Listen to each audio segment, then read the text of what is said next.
What's up mga brad? Tapos na po tayo sa ating pag-convert ng ating Honda XRM125 na Supermoto. So ito na po ngayon mga brad, itinetest drive na natin. Ang mga ginawa pala dito mga brad sa ating Honda XRM125 ay nagpalit tayo ng inverted fork, nagpalit tayo ng swing arms, nagpalit tayo ng ilang mga parts, mga handle switch, palit na rin ng buong harness, wiring harness ng motor. Nagpalit din tayo ng headlight, taillight, pinalakihan yung likod na gulong, at nag-repaint tayo ng chassis at engine. So yun mga brad, so siguro yung mga nagastos ng may-ari nito mga brad ay mahigit na rin sa 30k kasama yung labor.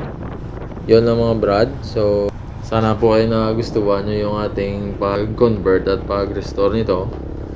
Paki-like at subscribe na rin mga brad kung nanonood po kayo ngayon. Yun lang mga brad. See you sa next video at sa next vlog.